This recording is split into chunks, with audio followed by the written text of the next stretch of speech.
Hey guys, it's your girl Haji here.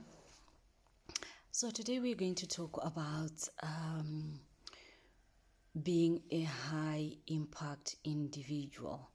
So I have people asking me, Haji, I'm struggling to maneuver through the corporate maze and I feel stuck in this same position. I've been in this same position for so long and there's no prospect whatsoever for a promotion or for any kind of positive movement.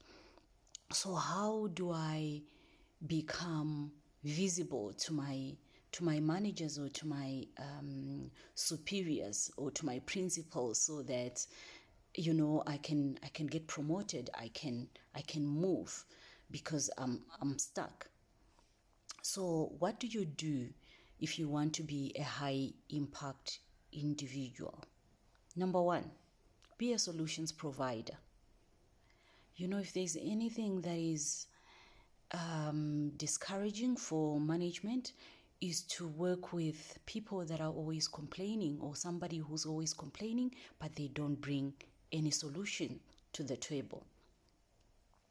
So I always challenge people to say, for every complaint that you bring to my attention, please bring also 5 potential solutions, at least. Or if I'm being lenient, I'll say please bring at least 3 possible solutions to your issue.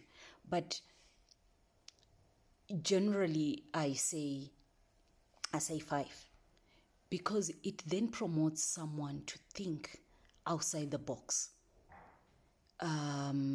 to be solution oriented rather than always whimpering and crying over stuff but you don't bring any solutions to the table. So one, you need to always be a solution provider, right? That's point number 1. Point number 2, be a personal brand. Ask yourself what you represent as a person. Who are you? What are your values? What do you stand for? Okay? That brings me to my 3rd point, which says, what does your brand stand for? You need to establish what your brand stands for. Okay? Because if you want to be a high impact individual, you need to look at yourself. Your own personal calling card, right? And you need to have a purpose. What is it that you live for that is greater than yourself? What are your beliefs? What do you believe in that you're willing to stand by, even if it means standing alone? So you need to establish something that you firmly stand for and believe in, such that, you need to have something that is compelling, that pushes you to be the person that you are. So be a personal brand, and you are unique. We're all unique in our own way. So you need to stand out. What sets you apart? You need to always be ahead of the pack by standing out. Someone says, why should you fit in when you can stand out? So you need to stand out. What can set you apart? What are your strengths? What are your weaknesses? What is it that you can work on to improve yourself? So it's all part of your personal brand. Do you believe in continuous learning and continuous self-development? Because no one is going to come and do that for you. Yes, organizations might have learning policies where they push you to read, but if it's not innate, it's not going to help you. So you need to think about it and also figure out something that you live for that is greater than yourself. Okay? And then the next thing is that you need to start thinking about your thinking. Some of our conversations, be it at work, be it at church, they are always negative. You always see the negativity, toxicity is what you dwell in. No, you need to step out of that zone and start being positive. Think about your thinking. because we are what we spend most of our time thinking. What do you think about when you're by yourself? What conversations do you have with yourself? What do you think you are capable of, right? That's another point. And then the other point is you need to, the onus is on you to demonstrate what you're capable of. Yes, your manager here and there can push you and they can try to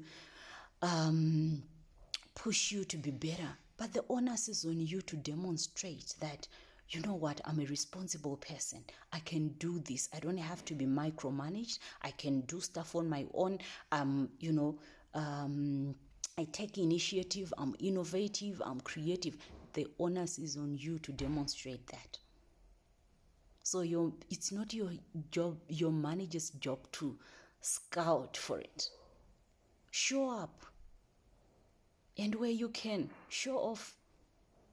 Show us what you got. All right? And then that brings me to my last point as well.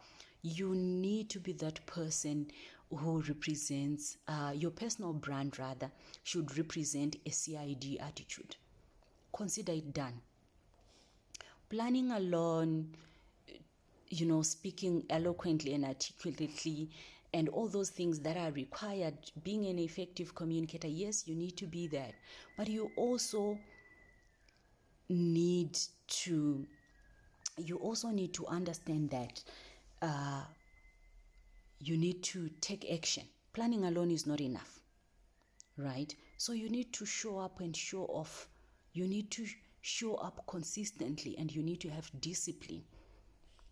Paul J. Mayer said, without discipline, you've got nothing. And when I heard that, it really, I was like, wow, that's profound.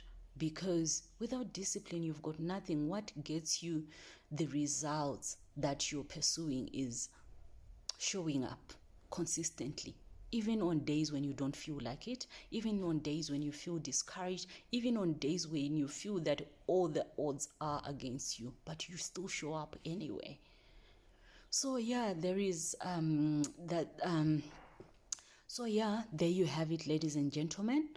That's what you need to, those are some of the things that you need to have if you want to be a high impact individual, and if you want to be progressive as an individual, and if you want to be noticed by your superiors. So I wish you all the best in your endeavors, be it in the corporate space or in your personal lives. And hopefully this has been helpful, or it will at least help somebody. Thank you, and do take care.